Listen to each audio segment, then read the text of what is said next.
you. So, Tré is joining us from a really broad range of expertise. He is a neurodivergent practitioner, an academic, a public historian of Black British history, as well as an artist and social scientist. His writing has been published across poetry, journalism, and nonfiction, while he has further worked with organizations in the arts, education, third sector, and others on projects linked to race and disability. Tré is also a PhD candidate at Kingston University, exploring British Black Caribbean histories in the town and country. He has been featured by The Guardian and BBC Radio 4 and has written for publications including Open Democracy, Neuroclastic, and Media Diversified. So I'm absolutely delighted to have you with us today and have you launch our public lectures for this academic year, Tré. Thank you for joining us, and it's over to you.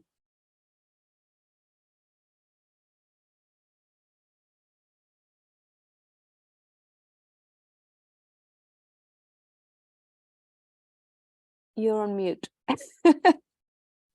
Thank you, Javeria. So can you see my slides, Javeria? Yes, I can. Thank awesome. you.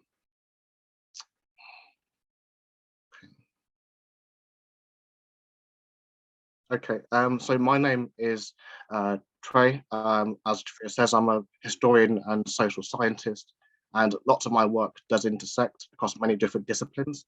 But those things are not limited to, but media, criminology, English literature, and as well film and television studies. So why are period dramas so white then? I've been thinking a lot about this, and my thinking here basically started with Britain's obsession with films about the First and the Second World War, but then it grew into another obsession on British film and TV, which is the 19th century, more specifically Regency, which is the early 19th century, which is the era that Jane Austen was writing in. So much so that myself and my friends and colleagues, Amanda Ray Prescott, Dr. Kerry Sinan, and Bianca Hernandez Knight, all published essays in 2021 with American journal ABO about race and racism in the Jane Austen fandom. When it comes to race and period dramas, we are often blocked from these discussions in the fan base as a form of time policing, where the admins of these online communities seek to maintain knowledge making in terms of limiting it to white British history. In 2021, myself, with our other friend Adrienne, further did a panel discussion on racism in the Jane Austen fandom at virtual JaneCon. It's about 2 hours and it was recorded and it's in the Padlet document as well. But tonight I'm going to be talking a bit about whiteness, a bit about Black history, and a bit about fandom.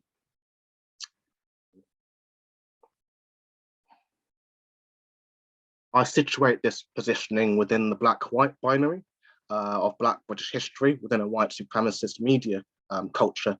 However, whilst everything I say can be applied to different ways to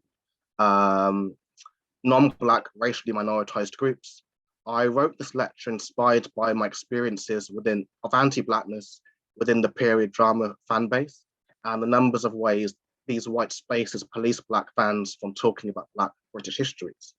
I also speak from the perspective of an elder sibling. I have a teenage brother who wants to go into the acting industry, and I know he's going into an industry where certain kinds of roles will be denied him based on the color of his skin. That's not me trying to be macabre or anything, but really asserting a fact, even though the arts is wrapped in this liberal identity. As a sector, it is entrenched in whiteness, privilege, racism, and much of the exclusion that Shannon Sullivan talks about in her 2014 book, Good White People. Living in Britain, a country where period dramas continue to be a functioning aspect of promoting British culture overseas, from the Romans all the way up to the Regency to the adoration of the war through more uncritical biopics about Churchill. Why shouldn't Black actors audition for these roles? Black people have been on have been present at some of the most pivotal moments of British history, yet are excluded from the casting process. More and more Black British creatives are going to Hollywood for work, while our own industry continues to exclude them. Regarding period drama specifically, there is slow progress. Many of you watching will have seen the backlash to the Netflix adaptation of Jane Austen's Persuasion, but may not have been aware of the amount of racism and racist infighting in response to the casting of Black and brown actors in that film. Furthermore, this was precedented by what has now been called hashtag Pineapplegate in relation to the Sanditon fandom in 2019, following the release of the Andrew Davies adaptation of Jane Austen's unfinished novel, Sanditon. My friend and colleague Amanda Ray Prescott wrote a paper on this called Notes on a Scandal, which charts the role of social media in the violent discourse around Sanditon. From 2017, however, Starz' Outlander, based on the long-running sci-fi historical fiction series by Diana Gabaldon, received in-fandom backlash when in season 3, the showrunners decided to tackle American enslavement by showing the investment of Scottish enslavers in the American South. This was compounded by the resurgence of conversation around Irish white slavery, and I say white slavery in air quotes there, on social media as a way to say, and I used that as a way to say, what about white people in relation to to detract from anti-Blackness within American enslavement. As far back as 2015 as well, there was also racism in the Poldark fandom, the BBC show based on Winston Graham's book series, which improves upon the books, in my opinion, in effort to be more inclusive, where they cast Black British actor Kerry McLean as Kitty Despard in season 5. This provoked racist backlash under the guise of arguments of historical accuracy. Kitty Despard was a real historical figure, and my friend Amanda was booted from period drama Facebook groups for supporting showrunner Debbie Horsfield for including actual British history that wasn't included in the books. It's not canon was an excuse that racists used to shut down Black Poldark fans from supporting her. This is underpinned by a particularly fervent culture war led by the political right that seeks to keep British history white, and almost certainly pervades the education sector, claiming ideals of white supremacy relating to the empire, the adulation of Churchill as a hero of World War II, and the worship of the crown, all at the expense of whitewashing history. Through period dramas, the makers do have the power to challenge the Tories' anti-equality charade by making shows that reflected the society of the time. Within period drama discourse, which is dominated by cis white women, many Black fans are policed from talking about Black history and race. In many ways, I can point to the racism of white women in my own experiences, where the term Karening is absolutely appropriate. The fan base continues to be a magnet for self-serving white feminists, as Von Ware talks about in Beyond the Pale, that white women are not at the fringes to histories and contemporaries of racism, but are essential part to its maintenance. So this is some of the context prospective creatives must be aware of as far as period dramas and the industry. But the history books tell a different story to our screens. To many, especially those looking at Britain from the outside, the whiteness of period dramas, whiteness in this case meaning stories told exclusively through a white European framing, is what British history may look like. Yet this does not reflect the Black presence within our history books. Some of these screen media texts have the occasional token appearance of a Black character, while others do feature these characters with their own storylines, but most still don't even do that. For simplicity, I'll be referring to period dramas as film and TV programs that tell a story specific to an era of history. And we'll be talking mainly pre-1960s, though the genre encapsulates many stories even up to the 1980s with things like Russell T Davis's It's a Sin. All history is shaped by those privileged to tell it. Period dramas and historical novels combine facts with fiction and do have the potential to move the conversation, where in my opinion, things that are too factual do not always make for good television. Some historians will tell you that period dramas are not historically accurate, but when we know that history is written by the victors, can we say that history for history's sake is accurate? In the UK, this victors narrative has often centered cisgender straight white men, as period dramas have long been challenged for being whitewashed. In a 2021 article by Kirsty Grant, educator and activist, Carla tells us most of the period dramas we get are usually focused on elites, kings and queens and great men, so to speak. He believes that the lack of Black people cast in period dramas is deliberately manufactured ignorance.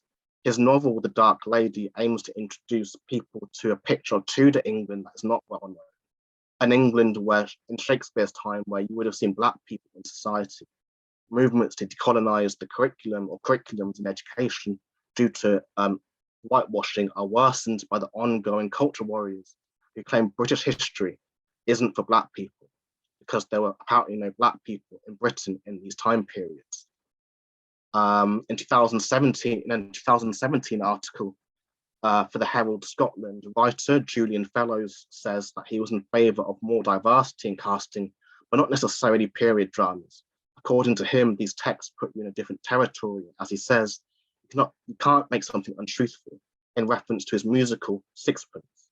But since 2017, he has backtracked on this because I'm sure he soon found he was talking nonsense. Historian Geoffrey Green's book, Black Edwardians, discusses a different reality. He says that numerous places had a Black presence, even in the early 1900s. Such places, situated across the breadth of the UK, very much a Black British history encompassing England, Scotland, Wales, and Ireland. Geoffrey Green tells us that Britain's widespread population of African birth or descent were resident at the centre of the world's largest empire. Some knew no other land, others were self-motivated migrants. There were ambitious professionals, youths anxious for education, parents concerned about the future, adults seeking tranquility, and workers seeking more money, as well as the descendants of earlier generations. Research conducted by the British Film Institute, so the BFI, saw that 60% of UK films between 2006 and 2016 featured no Black actors in a named role. They also found 13% of UK films featured a Black actor in a leading role, and 50% of those parts were found only in 47 films, which is less than 5% of the films they looked at. In their research, the BFI looked at nearly 1,200 films. The way many period dramas are written erases Black people, and that's built on an industry that looks like it's recentering white supremacy as well. So these erases Black people out of the histories this country was built. Black Britain needs a historical context, no less than on screen. And as far as Black actors in film and TV, let alone period dramas, the career of David Oyelowo, for example, is someone I have enjoyed due to the diversity of the roles that he sustains. In a 2015 article for the Radio Times, David Oyelowo describes the lack of period dramas featuring Black people. He tells us to make period dramas in Britain, but there were almost never any Black actors in them, even though we've been on these shores for hundreds of years. I remember taking a historical drama with a Black figure at its centre to a British executive with green light power. And what they said was that if it's not Jane Austen or Dickens, the audience don't understand. And I thought, okay, you are stopping people from having a context of the country they live in, and you're marginalising me. So I can't live with it. So I've got to get out. There's a string of Black British actors passing through where I live now in LA. We don't have Downton Abbey or Call the Midwife or Peaky Blinders or the 50th iteration of Pride and Prejudice. We're not in those. And it's frustrating because it doesn't have to be that way. I shouldn't have to feel like I have to move to America to have a notable career, but many Black British actors are moving to America to have a notable career. Famously, Idris Elba set the trend when he moved to America to film The Wire, and that's only when he did The Wire. That's when he got Luther. Essentially, he had to get famous outside of Britain before he was allowed to do things inside Britain, and it's not fair at all. Period dramas are politically powerful and do send messages. And the messaging in whitewashing British text is pushing the white beliefs, the white culture, the white values, much through history in the same language that Lord Macpherson uses the term canteen culture for policing culture in the 90s, pushing cultural power where the job of media theorists is to expose that agenda and critique it. Sociologist and cultural theorist Stuart Hall spent his career analysing mainstream media, how it represented race, gender, class, religion, But even at the nucleus of mass media, there was something called ideology.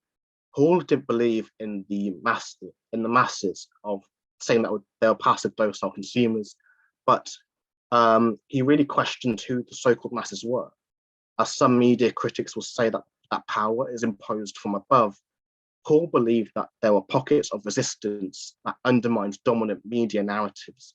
In this scenario, consider people like Amanda, Kerry, Bianca, and Adrienne, who have carved out spaces to discuss racism and other forms of marginalization in period drama fandom, as well as Black and Brown histories. Hall took this further and told us to look for stories elsewhere in spaces that the ivory towers would look down upon. So things like Twitter, TikTok, period drama fan fiction. So formalized spaces that host official histories and narratives are a well-oiled machine. David Oyelowo's points hold sway within culture as a source to dominate peoples. The word hegemony came from the classical Greek word hegemon, which was used to mean what was a city-state, normally a political, which was a city-state which held political or military control over others. In recent times, however, it has developed to imply control outside of the standard, outside the physical. So it was really thanks to people like Antonio Gramsci that this gained popularity, and it was used to analyze the ruling class and how they came to rule in a capitalist system. One of his key findings was to see that power is not only physical, but cultural. In short, then, to give an example, the reasons why dominant film and television distributors, irrespective of growing Black characters in these texts, push a white-centric narrative is to reinforce an institutional perspective that serves the political interest of these corporations. An all-white world of lords and ladies is legitimized and constructed as the norm, a common-sense worldview that any reasonable person should have, whilst also presenting anybody that challenges that status quo as troublesome. There is a notion reinforced of what a period drama looks like, so it looks white, and this must be what a period drama looks like. So here then we can observe that power can be enforced as much through physical domination as it can through art. At its core, hegemony is that power is not just exercised through physical violence, but through cultural violence, like storytelling and the images that get dispersed all around the world. So to this day, I'm despairing at the fact that I have to dispel the myth that Black people only started coming here in 1948 with the Empire in still in 2022. Namely because Black people have been written out of Britain's history, and such narratives are so absent on not just school curriculums, but also in many universities. In 2016, the Daily Mail was quietly outraged at the notion of a new GCSE history course and textbook making the case to Britain's GCSE students that Africans were in Britain before the ancestors of the English. This is a CGI image of Cheddar Man, whose remains were found in Cheddar Gorge in Somerset in 1903, reportedly dated to have existed 8,000 years before the Romans arrived. News reports revisited this story in 2018 to be met with hostility from those that would seek to keep public perceptions of Britain's history as white. When we look at how the government handles conversations on decolonial curriculums and how universities refuse to act, we might conclude that our educational institutions are also part of the problem. In the introduction of Black British history, historian Hakim Adi writes about how African Romans have been an open secret for many, many years. He discusses that Africans were in Britain before the Angles, the Saxons, and the Jutes. Furthermore, that Africans reached Britain perhaps 1,000 years before the Romans. The evidence there is archaeological, like tooth enamel and oxygen isotope analysis. So what that means is that archaeologists did tests on remains, so teeth, and know what an Afro-Roman may have consumed, including finding the geographical sources of water consumed by an individual during their childhood. So when we think about this in relation to physical archaeological finds like stone tombs, for example, this presents very interesting questions about Africans in Britain.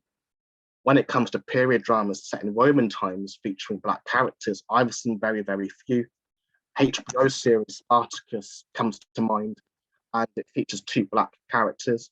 Yet when I think about other shows like Rome and Britannia and Empire, they are relatively white. Despite history as the way we know the Roman Empire spanned from Rome to the northern limits of the African continent, and considering shows like Plebs as well at ITV, films going back to the Golden Age as well, Black people are manifestly absent. So you can see there's a bit of a trend here where even as far as Roman history, Roman history is multiracial and multicultural, but the cast of many of these films and shows do not represent that history at all. Many of them, not all of them, are white. In the series Alice and Hammond Back to School, we are further told about an African emperor called Septimius Severus, born in what was today modern-day Libya. He died in York. He came to Britain in the year 208, following a message from the governor of London. And one of the things he does when he gets here is oversee the construction of the walls of London. So the city of London is actually defined by an African. Septimius Severus was not the only African Roman we know of. Quintus Lollius Urbicus, who came from what is now Algeria, was governor of Britain from 139 to 142 and supervised the building of the Antonine Wall in Scotland. Furthermore, we also know of Ivory Bangle Lady, who was a middle-class African Roman woman living in 4th century York. What's more, Leach and colleagues tell us that she was a mixed-race woman in touch with Africa, Christianity, Rome, and Yorkshire. While in South Shields, there was a stone tomb of an Afro-Roman called Victor, and findings on the Chalk Downs in Eastbourne in Sussex also speak of an Afro-Roman known as Beachy Head woman who lived and grew up on the south coast. Up in Cumbria, there was also an Afro-Roman military unit nearby to the village now known as Bruff by Sands. There's a document called the Notitia Dignitatum, an official listing of all ancient Roman civil and military posts. It makes mention of a unit called Numerus Amorum, Aureliae Norum. This was a unit of Aurelian Moors and was formed in the area of Algeria and Morocco are today. They were named this because they were the Moors from North Africa, with the likelihood being that they were either brown or black. So these excuses as to why our period dramas remain white are really quite baseless.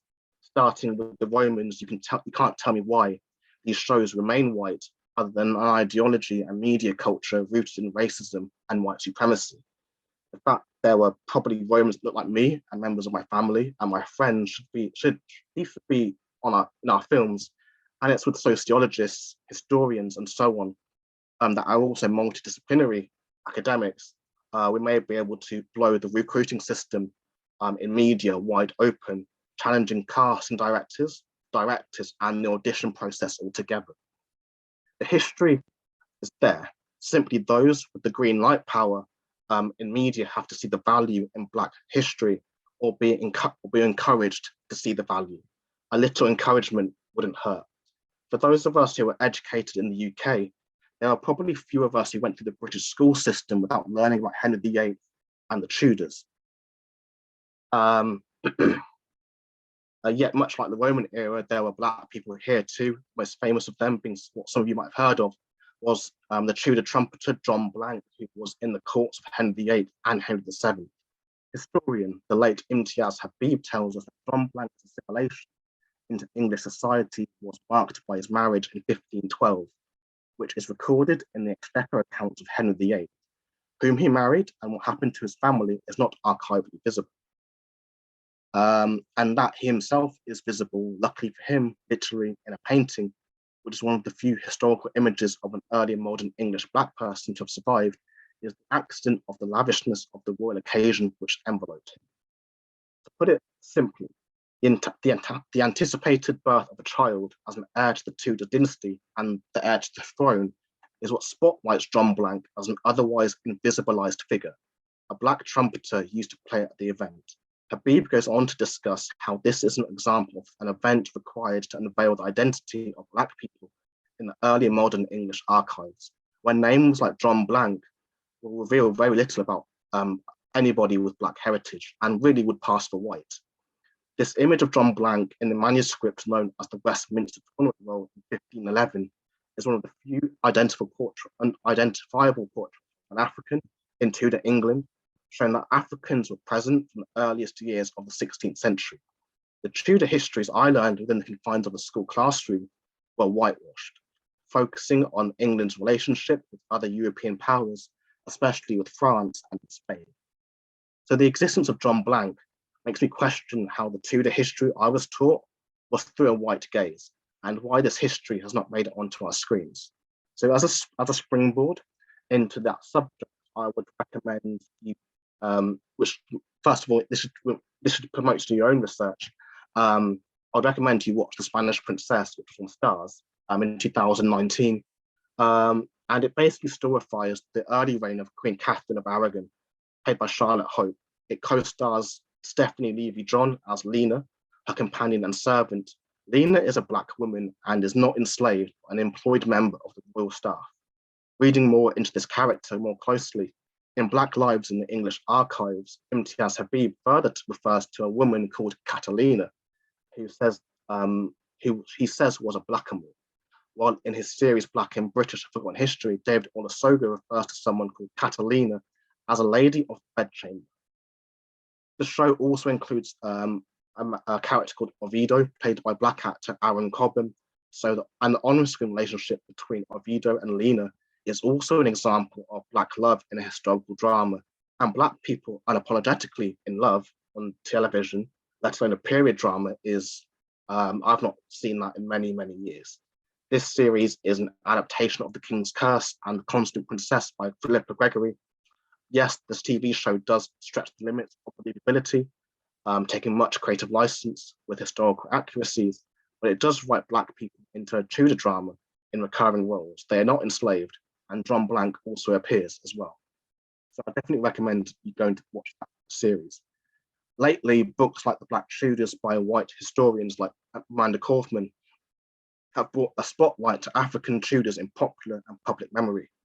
However, Kaufman builds on the work by Black scholars like Onyeka Nubia, as well as the original archival research, which was also done by people like Peter Fryer, Imtiaz Habib, David Gabidine, as well as following Shylon.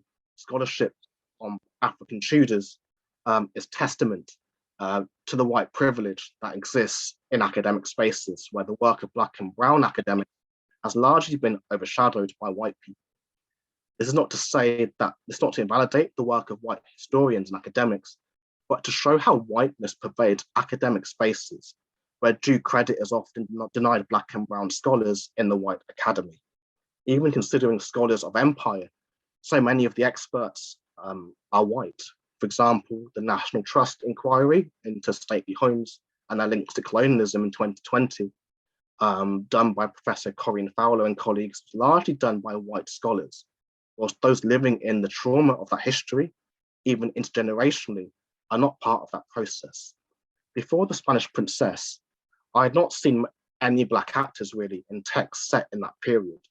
I'm going back to things like Elizabeth and Elizabeth the Golden Age, starring Kate Blanchett, as well as more recent stuff like The Tudors, starring Jonathan Rhys-Meyers and Ashley Dormer. And even in 2015, with the BBC series War Poor, starring Mark Rylance, and adapted from the novel by the late historical fiction author Hilary Mantel, all lacking Black characters despite evidenced histories of African Tudors. And aside from that, not all the Africans were in the court. Many were ordinary people. There was a working class history there as well. Historian Onyeka Nubia's work is incredibly useful, really showing Black Tudor society, beginning with his book Blackamoors, and then his next book, England's Other Countrymen, while he also contributed a chapter to Hakim A's edited collection, Black British History, where he in fact talks about how African Tudors may have named themselves as Blackamoors in relation to the society around them, really questioning modern conceptions of Blackness and what it means to be Black with the political B, the big political capital B. And if there's like a sort of semi-colonial Tudor version of where Blackamoors or African Tudors name themselves Blackamoors, really asserting their Blackness as a political identity in an England where they would have seen themselves as visibly different to other people. But I leave that question wide open. The Tudor period spanned from the late 1400s to the early 1600s, and Black people were part of this story. The way the Tudors are depicted on screen needs to change, but many are still clinging on to the histories they were taught at school, and that reflects in the whiteness of the period drama on screen. Further, as Peter Fryer says, that a small group of Africans was attached to the court of King James IV of Scotland, experiencing what has been called a benevolent form of Black slavery, had become common and fashionable during the preceding 200 years. The 2018 film, Mary, Queen of Scots, starring Saoirse Ronan and Margot Robbie, faced racist backlash when they cast Adrian Lester and Gemma Chan in named roles. The inclusion of Black and brown actors in a late Tudor drama rubbed people the wrong way, especially in many of the period drama fandom groups. These circles were frequently exhibitions of racism when Black and brown people are included into spaces we have been historically and conceptually excluded from. Simply the arrival of the Windrush generation in 1948 acts as a cutoff point where it is acceptable for Black and brown people to occupy space dictated by these fans. Some of these groups even ban people for talking about race in period dramas, a valid topic of discussion. Season 1 of ITV Sanditon was interesting due to much of the story revolving around race. The fact it was a Jane Austen story that followed a Caribbean heiress did somewhat upset the racist apple cart. It follows Crystal Clark as Georgiana Lamb in a seaside town set to inherit £100,000, which is millions in today's money. Her mother was enslaved, her father the enslaver. She is in this society, ultimately navigating whiteness of Regency culture. So, while stories revolving around colonialism are challenged because they do not always show us the most flattering of roles and are traumatic, they are programs set in these years that cast Black characters as leads and co-leads. In the wake of many of the trauma narratives, I can see a sort of renaissance in period drama slowly. So films like Amor Asante's Belle and United Kingdom had to be made to make it a bit more acceptable to get things like Sanditon. They made it a bit more acceptable to get things like Bridgerton, a diverse persuasion adaptation, and my new favourite film, Mr. Malcolm's List. Mr. Malcolm's List is an Austen-adjacent story that follows Mr. Jeremy Malcolm, who is in search of a wife. However, he has a list of qualities that he's measuring all potential suitors against to avoid, for lack of a better term, gold. He has the list of qualifications, and I will not say anything more about it, other than that white characters are the minority in named roles in this film. If you did not like how Bridgerton dealt with diversity, as I know many people didn't, I implore you all to watch Mr. Malcolm's List. When you see that the centered love interests are Black and Asian in an interracial romance, it adds an extra dimension where mixed relationships are so often necessitated by a white person. I did a further essay on this called The Whites Who Loved Me, and it's linked in the Padlet document that Javier has put in the chat. When you start to look at the period drama landscape more widely, you will find that the genre is starting to take more risks, bending traditions. Here I come to think about series in the past like Black Sails and Stars, Hulu's Harlots, as well as Peaky Blinders, which was marketed as crime, not a period drama, which deserves another conversation about how period dramas are marketed and who watches them. In Doctor Who, Sarah Powell also played Mary Seacole. In Britain, this multiculturalism is celebrated as a new thing when it really isn't. Britain has long been a multicultural society, shown in our history books, but not on television. The promotion of British culture as white has been so successful due to the myth-making of period dramas, empire nostalgia, war biopics, longing for a past time. I mean, in the last year, we had the Jubilee celebrations and the Queen's death, where Black and brown activists were silenced from talking about colonialism in relation to the monarchy. And if you want to reinforce British history as a white history and maintain that fantasy structure, film and television is a fantastic place to do it. As in 2020, disgraced actor Lawrence Fox was criticised when he claimed it was odd that there was a Sikh soldier in Sam Mendes' 1917. What he didn't know, and what many of you may not know, is due to how the war is taught and talked about in this country is that over 4 million Black and brown non-British people fought in the First World War. Over 130,000 of them were Sikhs, making up as much as 20% of the British Indian Army. And when it comes to World War I dramas, I think most recently about the brilliant drama Journey's End, starring Asa Butterfield. But really, most of these stories center white British men, not the world.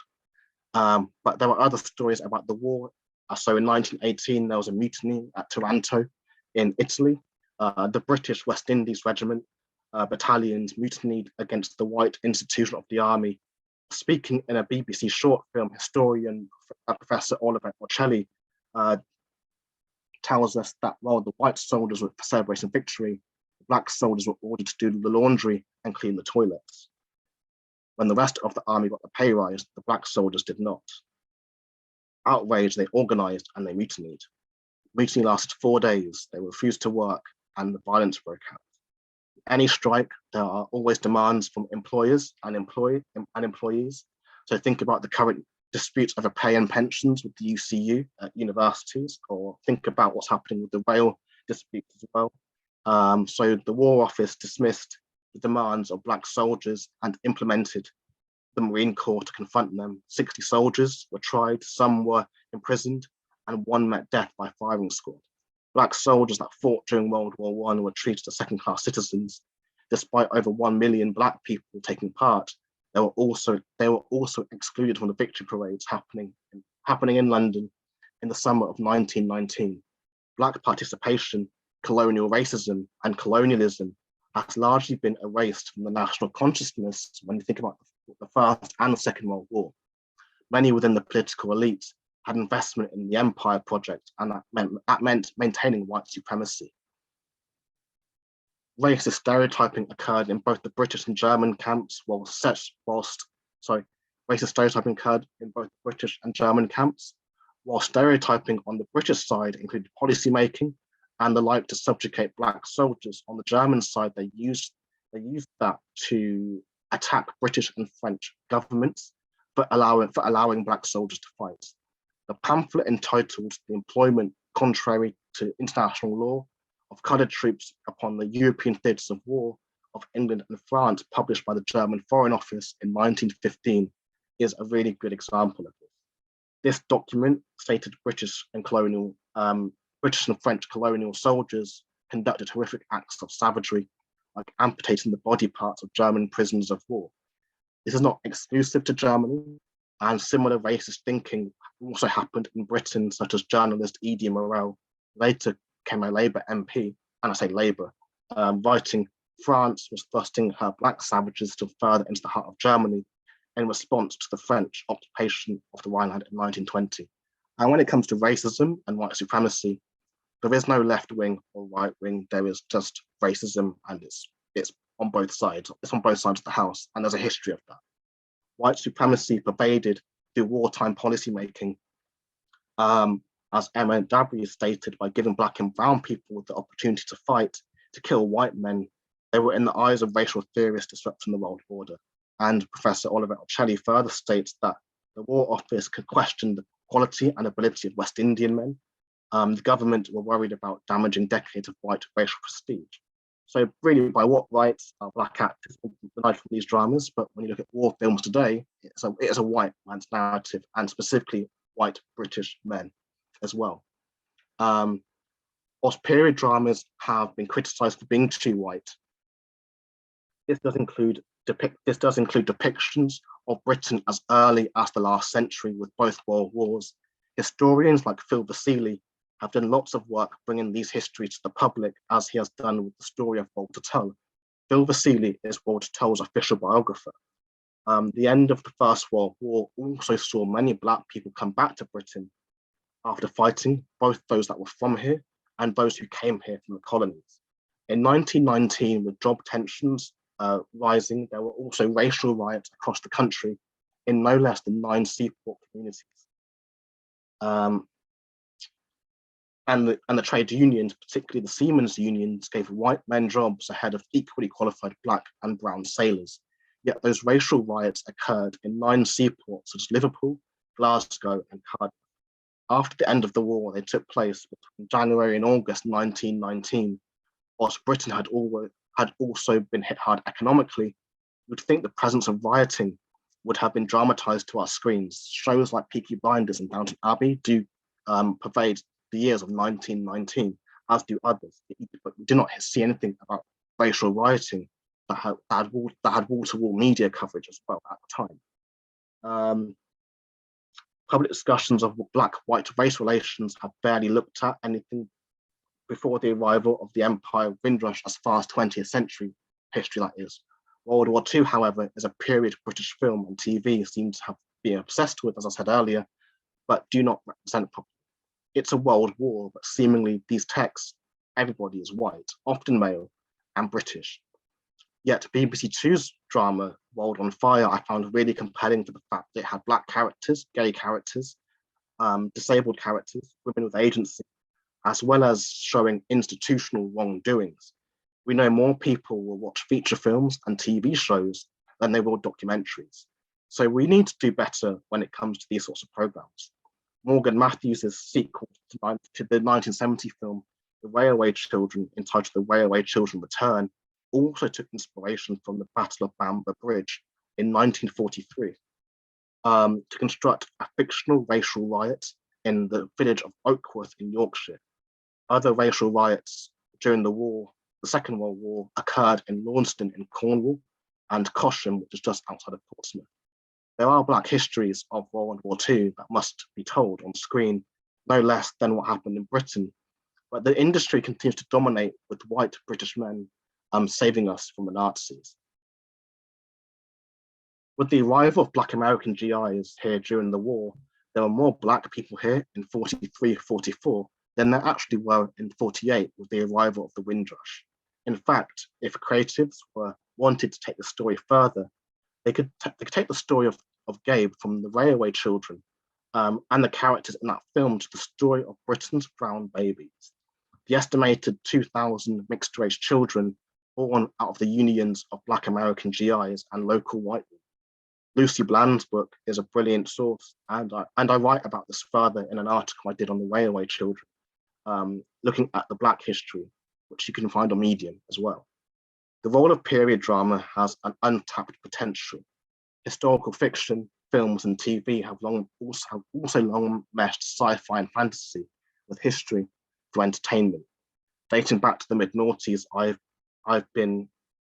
have been many episodes of Doctor Who that have acted as what journalist Amanda Ray Prescott called mini period dramas.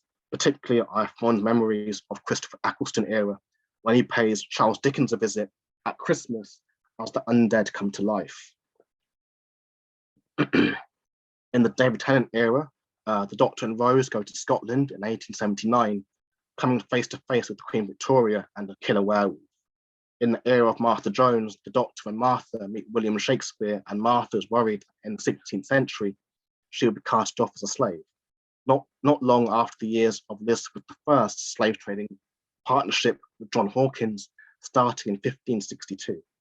As New Who continues to present the everlasting need for genre-bending tropes. The place for Black actors in period dramas is not just about period dramas, but our right to be seen and heard. More recently, Mary Seacole was played by Sarah Powell in the last season doing battle with the targets. Doctor Who has long been an escape for me, but also a site of questioning the whitewashing of British history. The Jodie Whittaker era especially has tried to do inclusion work and has often met criticism for doing so, which you can see with the amount of trolling and vitriol there was on Twitter when Jodie Whittaker was first introduced and the stories they tried to tell as well. My favourite episodes have been the period drama ones where we had the Doctor and crew on a mission with Rosa Parks, further to the Demons of the Punjab, which revolved around Yasmin Khan's family history enmeshed with Indian partition. Also the Villa Diodati, where they were stuck in a house with Lord Byron and the Shelleys. Further to the two-part thriller Spyfall, following Noor Inayat Khan, codename Madeline, a real historical figure, and she was a British Muslim resistance agent during the Second World War and the first female wireless operator to be sent from Britain into occupied France. So the war years were home to many Black people in Britain and brown people, including afterwards with the Windrush generation, as shown as well in shows like Call the Midwife, starting in the 50s. Personally, I believe some of the most critical questions being asked on TV are in period dramas. My own favourite is Call the Midwife, adapted by Heidi Thomas. The early series was based on the memoirs by Jennifer Worth on her experiences as a midwife in Poplar in the East End of London in the 1950s. But after series 4, it goes off book, and the show has taken the chance to centre historically excluded character voices, while others do not. They have told stories about Black people and brown people, disabled people, domestic abuse survivors, rape survivors, poverty, same-sex relationships, transracial adoption, abortion, and also did a whole slate discussing the decriminalisation of abortion in 67, 68. With midwifery, health, and community at the nucleus, Call the Midwife shows us that through its depictions of inequality and community resistance to inequality, almost anybody can fall into the abyss that comes with institutionalized and structural violence. If you have not seen this series and are interested, I would recommend it, and do not watch the trailers. It sells the show completely short. It presents it as a homely and very conservative show when it is one of the most radical TV shows I've ever seen on television. Each episode is punctuated by childbirth, the same attention that other shows are centered on by sex and gratuitous violence. Here, I find many men have written off period dramas as just women's shows, and I use that term in quote marks, when Call the Midwife, in my opinion, may actually be a blueprint for depicting inequality on TV. That is as personal in its presentation as it is questioning of the structures that govern all our lives. It is deeply political, but it is also a quiet activism, and that isn't marching with placards, but it is pro-abortion, anti-racist, and somewhat anti-capitalist as well. And that is a side point to the depiction of the Windrush that it talks about following season 4 in terms of misogyny in a UK context, with the introduction of Lucille Anderson, picture in the top left picture in the centre, probably the first Black nurse depicted in a British period drama. This comes conjoined to people like Una Marston, who has largely been forgotten as the first Black woman producer at the BBC, working with household names like George Orwell and T.S. Eliot. Born in Jamaica, she came to Britain in 1932, before the Windrush, giving platforms to many Black artists, intellectuals, and others. This is part of the history of the BBC, and now I want a feature film. In closing, the place of Black people in UK period dramas has long been framed as something that starts with the Windrush in 1948. Yet we have been on these shores for nearly 2,000 years, and that's just the recorded history. Our influence on British history has been mighty, and to me, this takes the position of the Jamaican patois term that in the Caribbean community we call talawa, meaning small but strong. Positionality I speak from today is one of a Black British male, but someone that is also Caribbean, of Jamaican and Grenadian heritage, where my great-grandparents and my grandparents came to Britain in the 50s and 60s. Black people have been coming to this nation since the 3rd century with the Afro-Romans, and Britain is a multicultural nation by nature. And those cast directors and people that organised the auditions for these period dramas, using the excuse of historical accuracy to cast all white cast, are frankly nonsense. The history books are completely contradictory to what they're saying. I never understood what it meant to be Black and Caribbean until I spoke to the elders, the Windrush. History told through love and technicolor. To me, Black British history means everything. And when I saw Leonie Elliott play Lucille Anderson in Call the Midwife, I thought about my grandmother and her friends and the many Windrush women that propped up the NHS for years as nurses within the NHS. There was a quiet activism in that. and that is a story of resistance. To live in Britain today means you are part of Britain's national story and have been a beneficiary of how Black people have shaped this history. And it is important to deny, it is impossible to deny how Black people have moved that cultural needle now. The children of Britain, Africa, and the Caribbean, with recent histories of innovation, with my generation, so born in the mid-90s, between the late 80s to the mid-90s, going back to the calypso artists like Lord Kitchener, who actually came on the Windrush, back to artists that were here in the courts of James IV, Henry VII, and Henry VIII, like John Blank, all the way up to the Roman camps in Cumbria, where the Afro-Romans would have sung African songs and told African stories. So we Black people actually need to be in front and behind the camera and part of the decision-making processes, because these are our stories and histories as well. And we have been here for millennia, enriching this country beyond all measure. Thank you very much. And I think that's it. And I think we've got time for questions now. If anyone's got questions, I saw the chat's been quite busy as well. Yeah, Treverium, are you there?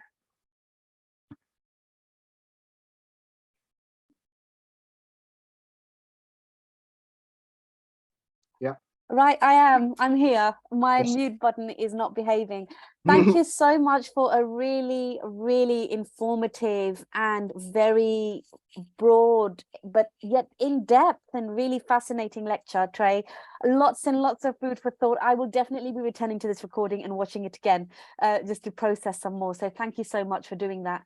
I'm actually, usually I would summarize and then go into a little conversation with you, but I'm sure that there are some loads and loads of questions. And I would like to hand over to colleagues to ask questions. And then if we have a bit of time, I will be selfish and do my little bit with you. Otherwise, it'll just have to be you and I outside of this space, as we are social media friends as well. So yeah, any questions, feel free to actually, before I do the questions, I'm actually going to stop record so people can feel more comfortable. So I'm stopping recording now.